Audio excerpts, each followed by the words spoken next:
In the early 19th century, far from the glitz of Paris, in a small village named Angers, a child was born who would change the world of fashion forever. His name was Louis Vuitton. But at the time, no one could have imagined that this boy, born into a family of millers, would one day create an empire of luxury, an empire built on vision, passion, and relentless hard work. This is the story of how Louis Vuitton built a brand that would redefine luxury, surviving wars, economic hardship, and personal struggle. It's a story of innovation, resilience, and ambition, a story of never giving up no matter the odds. Louis Vuitton was born on August 4th, 1821, to a family of millers. His childhood was modest, spent working on the family farm. But even from a young age, Louis knew he was destined for more. He longed for a life beyond the countryside, far from the laborious work of the mill. At just 13, Louis made a decision that would shape the rest of his life. He left his home, his family, and the familiar sights of his village, embarking on a 300-mile journey to Paris. The journey was treacherous, taking over 2 years on foot, with Louis working odd jobs along the way to survive. He often slept in barns, under the stars, or wherever he could find shelter. But despite the hardships, Louis never lost sight of his goal: Paris, the city of opportunity. When Louis finally arrived in Paris, it wasn't the glittering paradise he had imagined. Paris in the early 1800s was a city of stark contrasts. Beauty and squalor lived side by side.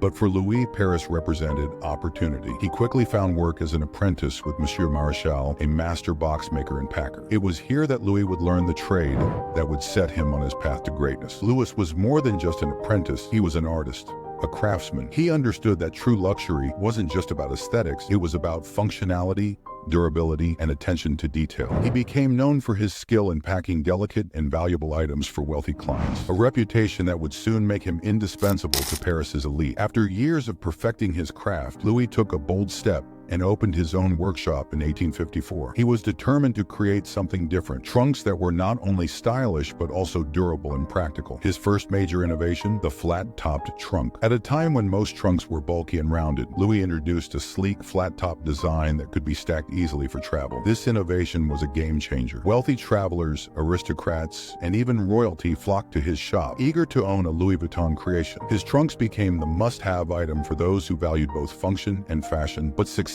didn't come without its struggles. In 1870, the Franco-Prussian War ravaged Paris, leaving the city in ruins. Louis's workshop was not spared. His entire livelihood was destroyed, and for a moment, it seemed like everything he had worked for would be lost. Yet Louis was not a man to be defeated. Along with his son Georges, Louis set out to rebuild, brick by brick, idea by idea. And in the process, they didn't just rebuild their business, they reinvented it. They introduced new designs and new innovations, and expanded their market reach beyond France. In 1896, after Louis's passing, Georges introduced the now iconic LV monogram. It wasn't just a design, it was a statement. The monogram was created to protect their designs from counterfeiters, ensuring that only genuine Louis Vuitton products carried this symbol of luxury. Today, that simple yet elegant pattern remains a symbol of status and prestige. The monogram helped transform Louis Vuitton from a family business into a global luxury empire, one that catered not only to travelers, but to fashion-forward individuals around the world. As the world entered the 20th century, Louis Vuitton faced new challenges: world wars, economic downturns, and the rapidly changing world of fashion. But under the leadership of Georges, and later his son Gaston Louis Vuitton, the brand continued to thrive. They expanded beyond trunks and travel goods, introducing handbags, purses, and other luxury accessories. Each decade brought new challenges, but also new opportunities. The brand's ability to adapt, while staying true to its roots of quality and craftsmanship, allowed it to endure through some of history's most tumultuous periods. As the world changed, so did Louis Vuitton. The 21st century saw the brand evolve beyond its heritage roots, collaborating with some of the most iconic names in fashion and art. Designers like Marc Jacobs and Virgil Abloh brought new life to the brand, creating collections that resonated with younger audiences while maintaining the timeless elegance that defined Louis Vuitton. Louis Vuitton is no longer just a name, it's a legacy. A symbol of luxury that transcends fashion, a brand that continues to innovate while honoring the craftsmanship and vision that began over a century ago. Today, Louis Vuitton stands as one of the most valuable luxury brands in the world. From humble beginnings in the French countryside to an international empire, the journey of Louis Vuitton is a testament to resilience, vision, and the pursuit of excellence.